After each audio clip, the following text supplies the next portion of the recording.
Hola chicos, chicas, percebes, ornitorrincos, bienvenidos de nuevo al canal de Grinding Groupies. Yo soy Chef Grumpy y hoy no me acompaña nadie, con lo cual eso significa que estamos de nuevo en el Rincón del Grumpy. Un Rincón del Grumpy que llevo tiempo deseando hacer. Hoy no vamos a hablar de tres cosas, aunque sí que vamos a hablar de tres cosas, pero serán dos cosas tres veces. Algo raro, ya sabéis, de vez en cuando cambiamos un poquito.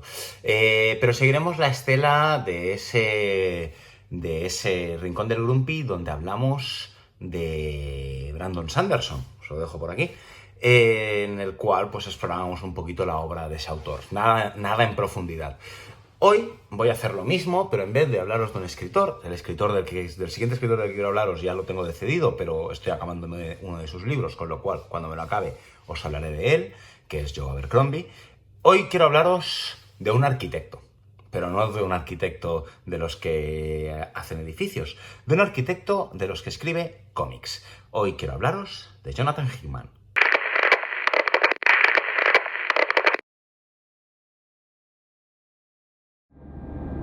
Jonathan Hickman es un guionista de cómics, actualmente muy renombrado y reputado, que como todos ellos empezó escribiendo purria en editoriales independientes hasta que por A o por B consiguen trabajar para Marvel o DC y desde ahí consiguen lanzar una carrera. Hay veces que consigues llegar a ser exitosa y un top ventas y hay veces que no. En el caso de Jonathan Hickman consiguió serlo. Lo que le lanzó en el mundo de los superhéroes fue colaborar en la serie de Secret Warriors con John Michael Bendis, otro tipo del que podríamos hablar largo y tendido. Y bueno, desde ahí publicó una serie que se llama S.H.I.E.L.D., que evidentemente sigue las aventuras y desventuras de la agencia de inteligencia más famosa de Marvel, aunque es una serie que no acabó, pues se quedó un número cortado y tal, pero que en un momento empezó a... Hay una serie que le empieza a llevar al mundo de los grandes. Hoy hablaremos de tres series enmarcadas en el mundo Marvel y tres series dentro de su producción más independiente. Independiente, más que nada porque en vez de salir en el mundo, en las dos grandes que son Marvel y DC, sale en la tercera grande, o aunque es grande pero funciona de forma diferente, especialmente desde que la crearon sus 4 o 5 creadores, que son McFarlane, Lee, Silvestri y toda... Silvestri no se fue de Marvel. Bueno, básicamente que salen publicadas por Image.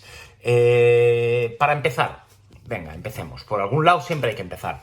Y el punto para empezar es la serie en la que aterrizó Hickman después de esta aventura con S.H.I.E.L.D., de Marvel, sí, de Marvel, de S.H.I.E.L.D., más o menos importante, que sería Los Cuatro Fantásticos. Los Cuatro Fantásticos, de hecho, yo os he traído, os enseño Los Cuatro Fantásticos, el volumen 3 del Marvel Saga, que es una fantástica edición que está recuperando, que recupera etapas a partir del 2000, creo que es, de Marvel, que es una de las mejores etapas recientes a nivel de cómics en el mundo, en la Casa de las Ideas. En el caso de Los Cuatro Fantásticos, todo empieza con una miniserie, que es el número 1 del Marvel Saga, donde Hickman nos plantea uno de los mayores dilemas de la persona más inteligente del mundo, que es Reed Richards, que es cómo salvar la humanidad y el puente. Aquí empezamos a ver cosas que se repetirán a lo largo de toda su obra. Mucha ciencia ficción, mucha realidad paralela, mucha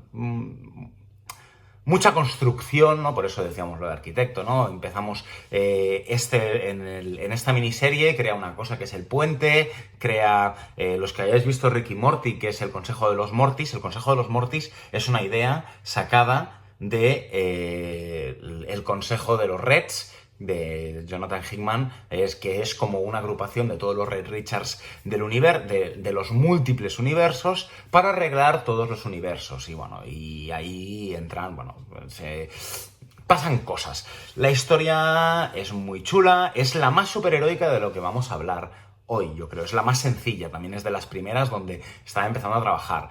Empieza a meternos el volumen... ¿Por qué he sacado el volumen 3? Pues porque en el volumen 3 está el número 488, si no me recuerdo mal. de los Cuatro Fantásticos, espérate, sí, no, 588 de los Cuatro Fantásticos, mes de luto, se llama 3, son los Cuatro Fantásticos, os podéis imaginar qué pasa.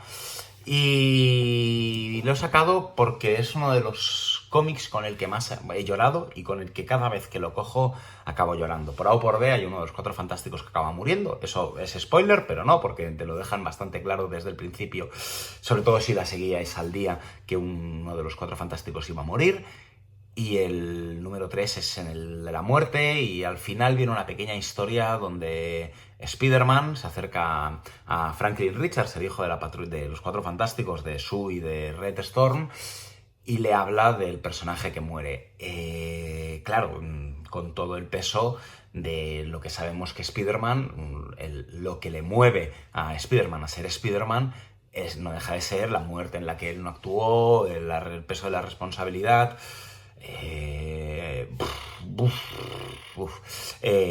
Como una magdalena, no soy capaz de leer ese número sin llorar.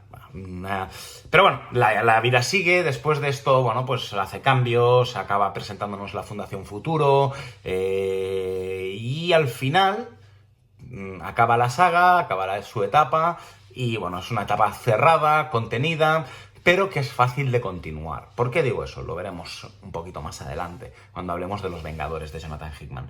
Que también, a su vez, senta una serie de bases para esa etapa de Vengadores. No toda. Es una cosa que recurre siempre, es esos pequeños piedrecitas que va sumando hasta conseguir llegar a un gran arco argumental, ¿no? Empezamos, por ejemplo, aquí empieza planteándote en un concepto muy de ciencia ficción con la aparición de diversas ciudades en el mundo.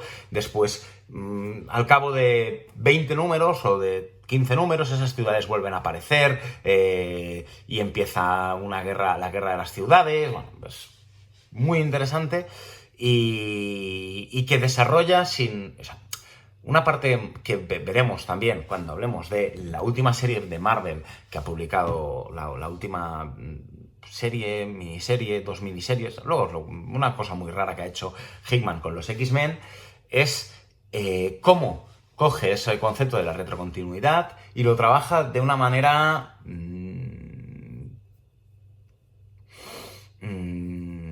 en la cual no se nota esa retrocontinuidad es creíble, ¿no? Que son las cosas más difíciles de la retrocontinuidad, ¿no? Hablamos de cuando hablamos de esta serie, se podría mencionar, ¿no? El número 588, ¿no? O sea, si solo miras para adelante, todos los autores hay un momento que para explicar lo que van a hacer te acaban tirando para atrás. Y muchas veces hacen como Bendis, que simplemente, por ejemplo, personajes como Jessica Jones te dice, siempre estuvo ahí. Resulta que le borraron la cabeza o se olvidó todo el mundo de que había existido. Iba a la casa de Peter Parker. Dices, hombre, poco creíble, ¿no? O lo hacen de una manera relativamente guay con cómo lo trabaja Jonathan Hickman. Especialmente en el libro de House of X, Powers of X o Hoxpox. Ya os digo, Marvel Saga, súper interesante. Además, no sé cuántos tomos van a ser. A ver si lo pone por aquí. De Jonathan Hickman.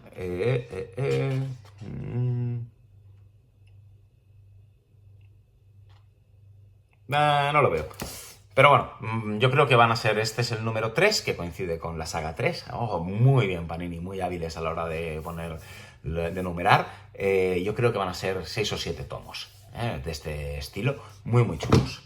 Seguimos con algo que no os puedo enseñar porque no poseo, pero que hasta donde yo sé, creo que es la primera de las series indies relevantes de Jonathan Hickman. No he mencionado, por cierto, el dibujo de toda la serie del Marvel Saga, porque como es Marvel, creo que van cambiando los dibujantes. Pero buena parte de los números los hace con Steve Epting, un dibujante maravilloso, realista. Bueno, pues a ver, os he ido poniendo algún que otro dibujo por aquí. Los que hayáis leído, por ejemplo, el Capitán América de Brubaker, al principio de él lo llevaba. Bueno, Brubaker le gusta mucho trabajar con Steve Epting, porque aunque tiene un dibujo muy moderno, a la vez es con proporciones correctas, personajes muy marcados, y además es uno de los dibujantes que, bueno, una de las mejores portadas que yo recuerdo, que es esta que os dejo por aquí, del Capitán América con el escudo y la tumba. Fantástico.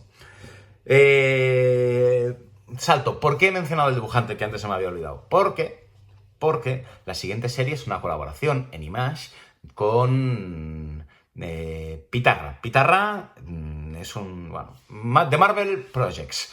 Marvel Projects nos plantea una historia donde, cogen a los Estados Unidos, coge a los grandes científicos, como se supone que debería haber sido la creación de la bomba atómica, y empieza a liarse gorda. Tenemos alienígenas, viajes temporales, asociaciones con Rusia, canibalismo. Es una salvajada. Volvemos, piedrecitas que van uniéndose al final. Pero en este caso, para mí, demasiado. Acaba siendo demasiado complejo, con demasiadas mezclas. También hay que decir que aquí es donde creo yo que empiezan a aparecer. A Jonathan Hickman le encantan hacer páginas en blanco con a ver si encuentro alguna, con dibujitos, con símbolos, ¿ves? Dibujitos, con símbolos, ¿qué más? Mensajes, páginas completamente en blanco con una palabra, que eso que pasa a ser una de esas características de su obra. En The Manhattan Projects ocurre. Manhattan Projects es una serie que está publicada en España por Norma, creo que son 5 volúmenes, y lo que os decía, la dibuja Pitarra. Si os hablábamos de que en Los Cuatro Fantásticos, os he hablado de Steve Epting en el volumen 3 en concreto, Pitarra es un dibujo feísta. ¿Qué me refiero con feísta? Porque es feo, coño, es feo. O sea, parece que haya dibujado, no yo, o sea, tiene algo más de calidad el dibujo, pero hay mucha arruga, hay mucho desproporción, hay mucha... Bueno, pues como un poquito como en toda la serie, ¿no? Que parece que se hayan metido un viaje del SD antes de arrancarse. Pero bueno, Pitarra guay. Manhattan Projects, para mí, de las 6 cosas de las que vamos a hablar ahora, la menos recomendable. Sin duda, sin lugar a dudas. Ya os digo, yo no la tengo, me la he leído y ya no la tengo, me la vendí, porque aunque Hickman me gusta mucho, precisamente ese trabajo me superó. Cuando llegué, los 3 primeros volúmenes me gustaron mucho, bastante, pero cuando llegué al cuarto o quinto, que es cuando, se empieza a liarla y no... Me fallan cosas. La estructura no entré en el final, ¿no? Y por eso la dejé como aparte. Volvemos a Marvel. Volvemos a Marvel con algo que seguro que os suena. Y seguro que os suena más que nada porque parte de su obra, que son Los Vengadores, ha tenido mucho que ver con el desarrollo de la franquicia de Los Vengadores en las películas y en las tele. Bueno, en las películas, básicamente, ¿no? El malo final es Thanos, aquí sale Thanos, sale una Infinito, aunque las películas tengan esa base del chasquido, ahora deberíais estar la mitad de vosotros muertos, de Thanos, de la Guerra del Infinito, del cómic clásico de los 80, creo que es. Aquí nos plantea una historia que yo creo que está mal puesta. Mal puesta, ¿por qué?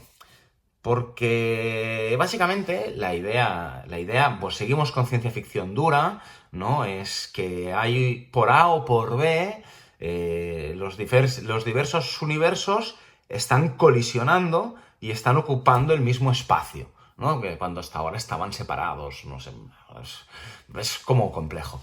Entonces, Los Vengadores, o una parte de Los Vengadores, porque esta serie, ¿vale? Aquí, Los Vengadores de Jonathan Hickman se separa en 2 series. Una es de... Esta no, porque voy mal, porque he cogido... Sí, no, bien. A ver, Vengadores, y la otra es Nuevos Vengadores, siguiendo la estela de lo que hizo de nuevo Michael Bendis. En este caso tenemos los Vengadores, que son un grupo en el que se llegan a ir al espacio, un grupo... Y por otro lado tenemos a los Illuminati, o que son los protagonistas de los Nuevos Vengadores, que explora hasta dónde estamos dispuestos a llegar, ¿no? ¿Cuál es el mal menor? ¿Destruirías una tierra para salvar tu universo, aunque eso implicara que destruyes otro universo? ¿Qué tipo de... ¿Quién tiene el poder? ¿Cómo lo tiene? ¿Quién lo hace? Una parte muy interesante. El problema para mí de la etapa de Vengadores y Nuevos Vengadores es que es un lío. Es una etapa súper larga, lo están recopilando ahora mismo en la serie de Marvel Now Deluxe, que recopila en otro formato los Marvel's Nows, ¿no? La etapa de Marvel Now de DC, de Marvel, que si no me equivoco es la que arrancan en el 2010, ¿puede ser? A ver, por aquí. Sí, a partir del 2010. Y, ¿ves? Esto es 2010. Y es un lío. Es un lío porque trabaja con centenares de personajes y a los que hayáis leído algo de cómics, para mí es una premisa que ya conocemos. No deja de ser una forma de hacer una crisis en tierras infinitas en Marvel y creo incluso recordar que coge en algún momento alguna idea de crisis de identidad con creo recordar que en algún momento le borran la memoria, no sé si es Hickman o es Bendis el que lo hacía, le borraban la memoria al Capitán América para que no recordara lo que había hecho, que es algo parecido a lo que ocurre en Crisis de Identidad con Batman, al que le borran la... ¿Con Batman? ¿Sí, con Batman? Creo que sí que es con Batman, ¿vale? No sé. Es muy chulo, está muy bien dibujado en muchos puntos, pero como es una etapa muy muy larga, que además acaba desembocando en Secret War y en medio tiene un segundo evento que es infinito, que es la llegada de Thanos, donde hasta donde yo recuerde se nos presenta la Orden Negra, que eran esos malos.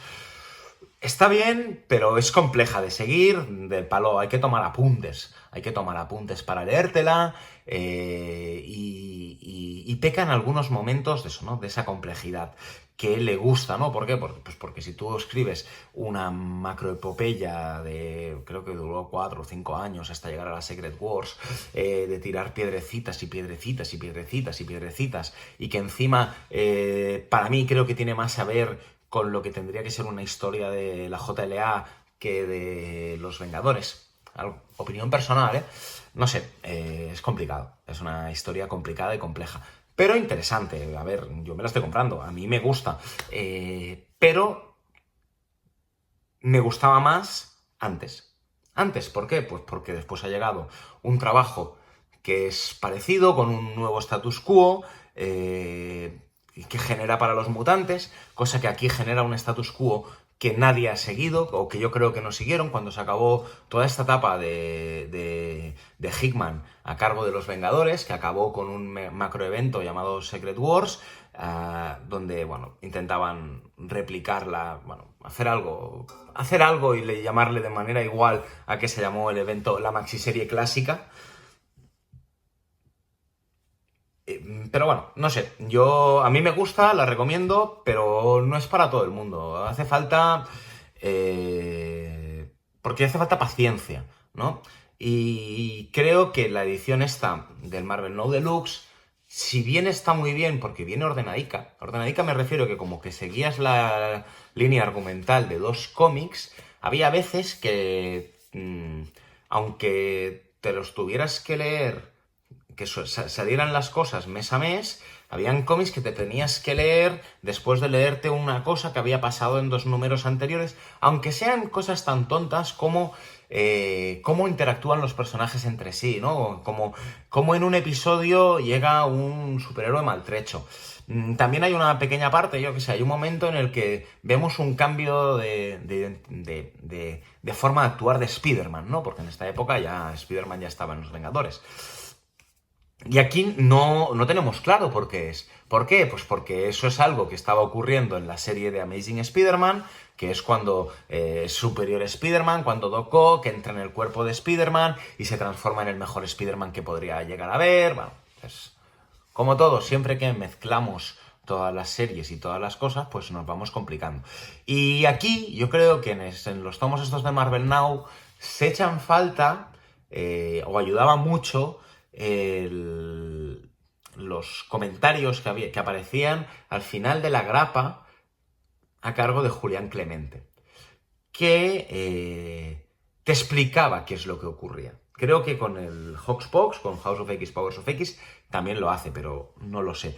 Yo sé que, bueno, yo me lo he leído, yo me lo compré en grapa, lo vendí porque me gusta tener los tomos y ahora lo tengo en tomo. Hoy me lo estoy comprando en tomo, creo que van a ser 9 tomos, van por este mes creo que sale el 6º tomo o ha salido el 6º tomo.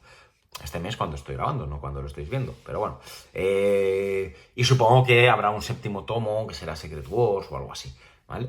No sé, interesante. Dentro de mi escala, dentro de las 3 cosas de superiores de las que hablamos, lo pondría por detrás sería la tercera obra. Aunque posiblemente mucha gente os diga que estaría por delante de los 4 Fantásticos. Nunca por delante de House of X, Powers of X, pero sí en mi caso, a mí, la etapa esta de los 4 Fantásticos, quizás por esa simpleza, porque es más superhéroe, más reconocible. Aquí es como, bueno, es ciencia ficción dura, ¿no? Y hay cosas que te recuerdan a cosas pasadas, pero diferentes. Venga, seguimos. Siguiente trabajo, ya sabéis. Vamos a acabar con 2 cosas independientes para acabar hablando luego de la puta bomba. Cosas independientes. Este del Oeste, con Nick Dragotta. Nick Dragotta es un dibujante con el que colabora durante la etapa de los 4 Fantásticos y que en un momento, en una convención, se sientan y dicen... estaban charlando y le dice, yo quiero hacer algo quiero dibujar un western, mi siguiente trabajo, dice Nick Dragotta. Y Hickman dice, pues yo quiero hacer ciencia ficción. Entonces, ¿por qué no lo hacemos juntos? Este del Oeste nos presenta un apocalipsis. A mí hay cosas que me recuerdan un poquito a ese gran libro de Terry Pratchett, conocido como Buenos Presagios. La premisa con la que empieza la serie es... se despiertan los 4 jinetes del apocalipsis. ¿Será que son el apocalipsis, no? Guerra, hambre, peste y... ahí va, muerte no está. No sé por qué, supongo que la anterior vez que Muerte se despertó, Muerte se enamoró y tuvo un hijo. Y Muerte quiere recuperar a su hijo porque se lo quitaron. ¿Por qué se lo quitaron? Porque ese hijo de la Muerte va a ser el que va a desencadenar el apocalipsis. Y él quiere recuperarlo. Por en medio nos encontramos con una sociedad ultracapitalista que se está desmoronando, capas y capas y capas. Todo África unida bajo una monarquía que se basa en que tiene, creo que son copias del mismo hijo, y que luchan entre sí para ascender en el organigrama de poder. Tenemos a la Federación, a la chino comunista o ruso-chino comunista. Es un mundo súper complejo, donde, bueno, es un western crepuscular, donde, bueno, se van uniendo cosas, ¿no? Búsquedas y todo, un profeta, la palabra del profeta, la palabra del apocalipsis, solo los elegidos saben la palabra, esos elegidos tienen un consejo, ese consejo no acaba estando de acuerdo y se separa. Volvemos a una serie compleja, volvemos a una serie donde no dejan de pasar cosas, donde hay traición, hay política, hay de nuevo, a ver si encuentro alguna, ¿ves? Páginas así en blanco con frases bíblicas, religión, muerte y nada, ilustrada fantásticamente por Nick Dragotta, donde además tiene uno de los diseños de personajes más chulos que he visto en mucho tiempo. La muerte es, bueno, la muerte recuerda a un cowboy fantasma. Va acompañada la muerte, acaba yendo acompañada de dos espíritus, bueno, de dos indios chamanes que son grandiosos. Esos indios chamanes, bueno, luego cómo se mezcla con esa palabra, ¿no? La palabra, el monstruo. Para mí es una gran serie. Si no está acabada en España, estará a punto de acabar. Yo tengo hasta el volumen 8, me falta leer el volumen 9. Y no sé, supongo que habrá un volumen 10, más que nada porque son 45 números. Y del volumen 1 al 9 hay 42. Pero bueno, El Este del Oeste es una gran serie, ganadora de premios, varios. Y donde para mí es donde, porque creo que es previa. A ver, ¿de qué año es esto? Es lo que tiene mi preparación absoluta. Es el 2013. Se publica a la vez que Los Vengadores. O un poquito después. Y ya es explosión Hickman de tener capas y capas. Es una serie que hay que releer cada vez que te lees un tomo, como mínimo el anterior, para ver dónde están todas esas cosas unidas. Como veis, os he hablado, ¿no? Mucho Biblia, mucha pseudociencia, mucha ciencia, máquinas, muy ciencia ficción. Ya está acabada, ¿no? Y al acabar esta serie, casi cuando se estaba acabando, como todo buen escritor de cómics, ya empezaba a preparar su siguiente gran serie, o su siguiente serie. Y su siguiente serie es una que a mí me ha llegado al corazón, que es Los Asesinatos del Lunes Negro. Con unos tomos que, aunque sean súper gordos, no son tan gordos porque son de 6 números cada uno. Llevamos 12 números, creo que son 10 o 12 números. A ver si consigo ver por aquí por qué número va. El volumen 2. Números del 1 al 4 y del 4 al 8. Y aquí, si hasta ahora habíamos hablado de dioses en Este del Oeste, de humanos que se pueden llegar a considerar dioses en mundos, o incluso cuando nos hablamos de los Vengadores, la llegada de un nuevo tipo de dioses o de dioses vengadores que quieren rehacer todo el universo.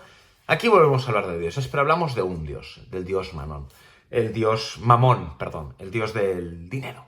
Aquí nos plantea que el mundo está regido por una magia que es la magia del dinero. Uy, tampoco es ninguna sorpresa eso.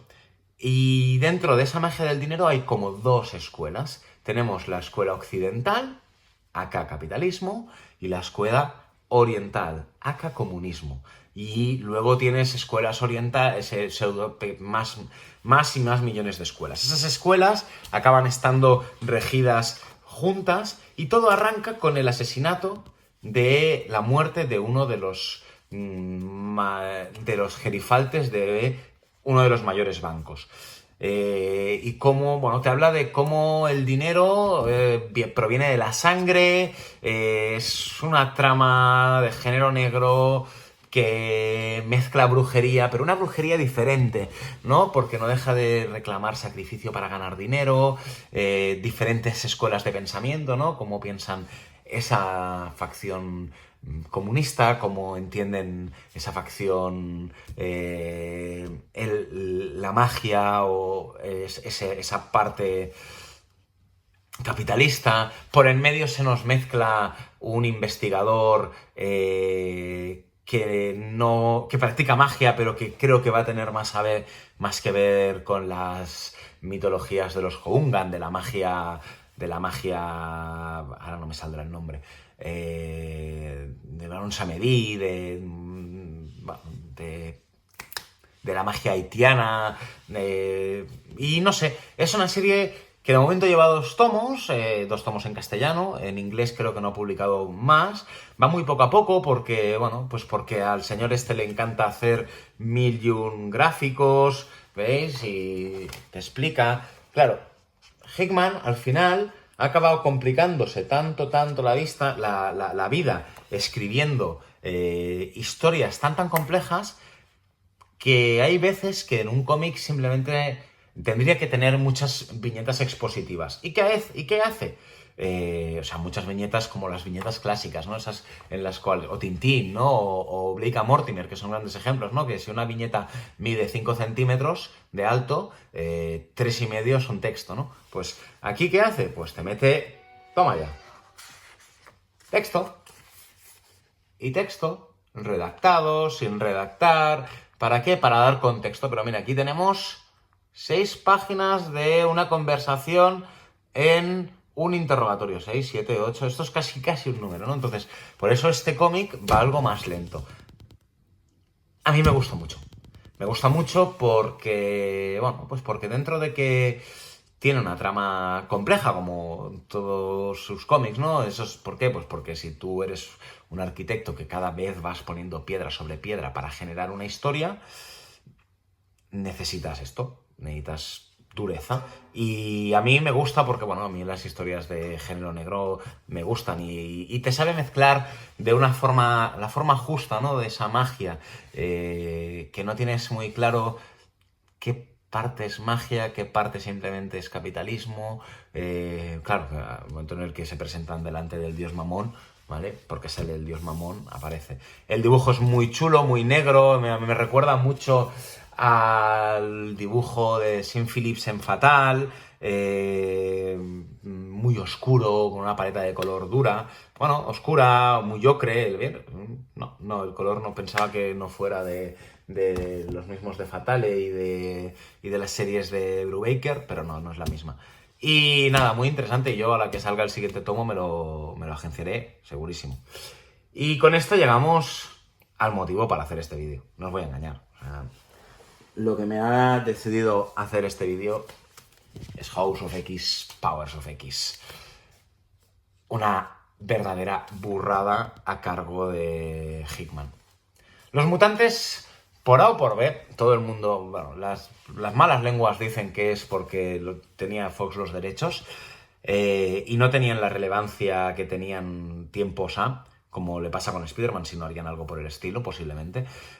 Habían perdido toda la relevancia dentro del universo Marvel. Es más, aunque no habían tenido muchísimo tiempo una etapa destacada y se había intentado con varios, ¿no? Bendis había venido pero no había cuajado, Schism, bueno, son etapas que he ojeado pero nunca me he llegado a meter, ¿no? Y bueno, se anunció que Hickman se iba a encargar de relanzar la línea mutante otra vez con una dupla de series, en este caso House of X, Powers of X, que aquí lo han llamado Casa de X y Potencias de X, donde reinventaría el status quo mutante y a partir de aquí él haría como si dijésemos de lo que hacía Claremont en los 80, ¿no? Que él tenía, en el caso de Claremont eran creo que son 3 o 4 series mutantes, pero que luego habían otros autores que estaban como a sus órdenes, ¿no? Que hacían un poquito todos ellos para tener que ver con lo que él estaba haciendo. Y aquí, junto a Pepe Larraz y a Mateo Silva, creo que es, Pepe Larraz en House of X y, espérate, y RB Silva, no sé cómo se llama, en Powers of X, se encargan de redefinir el universo mutante. Este tomo es un tomo, o esta compilación, aquí ha salido editado en grapas y supongo que en breve editarán un tomo poniéndolo en orden, porque no había que leerse primero una serie y luego otra. Yo creo que es imprescindible leerse las dos y además en el orden que pertoca. No sé cuál es, creo que es alternándolas hasta un punto en el que hay que girar en la alternación, porque básicamente si no, yo creo que no se entiende, ¿no? Aquí nos plantea un nuevo status quo, los mutantes se enfadan, o parece que se enfadan, deciden volver a abrir su isla nación, volver a ser nación, cosa que han hecho otras veces, en Genosha, por ejemplo, en este caso en Krakoa, que es una isla mutante que aparece desde hace tiempo, y el trabajo es espectacular. No quiero contaros mucho más porque, bueno, pues porque jodería primero una serie súper chula y porque es reciente, ¿no? Pero en House of X tenemos el punto de partida actual, ¿no? Con qué está ocurriendo y cómo estos mutantes empiezan a crear su nueva sociedad, una sociedad en Krakoa que acepta que vengan todos los mutantes, tanto los buenos como los malos. Aquí veremos aparecer a Siniestro, veremos aparecer a Apocalipsis, veremos aparecer a la Reina Blanca y al Rey Negro del Club de Fuego Infernal, Magneto, están todos. Mientras que en Powers of X, Potencias de X, lo que nos plantea es diversas líneas temporales en las cuales, ojo, esto sí que es un poquito spoiler, al final los mutantes siempre acaban perdiendo esta batalla contra la humanidad, ¿no? Y al final todo acaba siendo un nuevo inicio para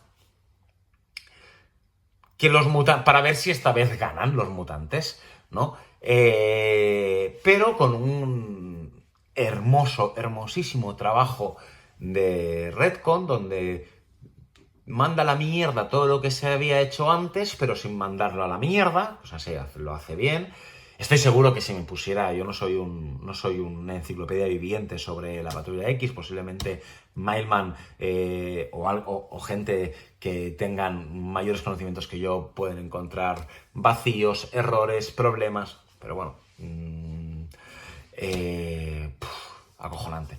Lo que decía, es un gran cómic y además creo que es un gran cómic para que entrará o que debería entrar, yo creo, dentro de unos años, sea como sea su etapa, la etapa de Hickman a cargo de la Patrulla X, creo que este binomio de House of X, Potencias de X, acabará entrando en ese selecto clubes de imprescindibles que siempre están en reimpresión. ¿Por qué? Porque creo que es una historia redonda.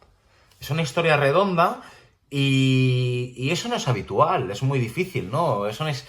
Vale que es un inicio, ¿no? O sea, luego a lo mejor está desde House of X, Powers of X, salen 5 series que yo aún no me he leído, estoy esperando tomos recopilatorios porque ya hace tiempo que abandoné el mundo de la grapa, pero creo que entrará eso, ¿no? En esas líneas, esos Arma X, esos Watchmen, esos... No me atrevo a decir que sea una obra maestra, pero sí que creo que será un imprescindible, ¿no? Un Cacería de Kraven. Esos trabajos autoconclusivos, pero que no son autoconclusivos, que te puedes leer estando como fuera de la continuidad, ¿no? Porque es una historia. La recomiendo, sí, la recomiendo muchísimo y la recomiendo tanto para gente que conozca como gente que no conozca la historia de los mutantes. ¿Por qué? Pues porque, aunque evidentemente si la disfrutarás muchísimo más si te has leído los 90 años de los casi 40 años de historia o así que tienen los mutantes, o 50, no sé, los muchísimos años de historia de los mutantes, la disfrutarás, claro, la disfrutarás un huevo. Pero si no lo has leído, no hay nada que yo creo que no debas entender con un par de relecturas o con un par de búsquedas en Google para entender cosas. ¿Por qué? Pues porque otra vez tenemos esas páginas. Esas páginas en blanco con una frase. No more, ¿os suena? Estas paginitas, y gracias a esto pues te ayuda a poner en contexto, ¿no? Por ejemplo, te habla de cuando te habla de la población mutante, la cantidad de mutantes que hay y de por qué se hacen una serie de cosas y cuál va a ser uno de los objetivos de estos mutantes, de esta nueva sociedad, te menciona Genosha y las muertes de Genosha y la desaparición de los poderes mutantes de muchos mutantes durante House of M. Durante el final de House of M, ¿no? Pues eso está explicado, ¿no? Y bueno, para mí es lo que os digo, creo que va a acabar siendo un imprescindible, tanto fuera como dentro. Falta más allá de cómo acabe su etapa, ¿vale? ¿Por qué? Porque también es cierto, es que deja las cosas de una manera suficientemente extraña para que saliendo desde él él como Hickman, como showrunner o como ideólogo de la línea, pueda tener una historia muy marcada, pero veo complicado que cuando él abandone esto no se vuelva lo de antes. ¿Por qué? Porque es algo que hacen siempre las casas, los cómics, las empresas grandes de cómics. Y bueno, dicho esto, creo que ya se ha pegado muchísimo la chapa con Jonathan Hickman. No sé si es uno de mis...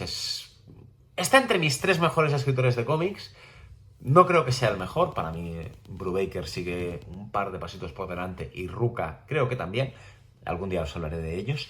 Pero sí que tiene un par o tres de cosas súper chulas a leer. Ya os he dicho, en el mundo, si queréis superhéroe un poquito más clásico, los 4F.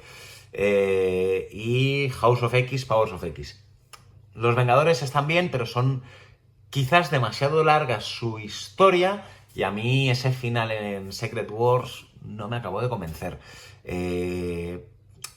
También os digo que si pensáis leeros todo eso, os recomiendo empezar por los 4F y acabar en los Vengadores, porque hay una parte de los 4F que recibe miguitas del final en Secret Wars, que recibe miguitas de toda la historia de los 4F.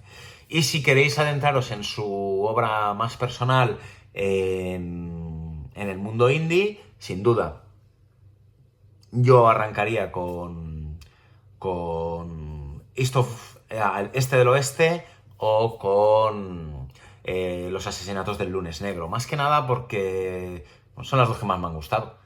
Y de las otras obras que he escrito no puedo contaros mucho, pero bueno, supongo que como mínimo rozarán un buen nivel porque malos no son sus cómics. Así que después de la chapa, solo toca una cosa, que es deciros adiós. Espero que os haya gustado, ya sabéis, like, subscribe y hasta la próxima.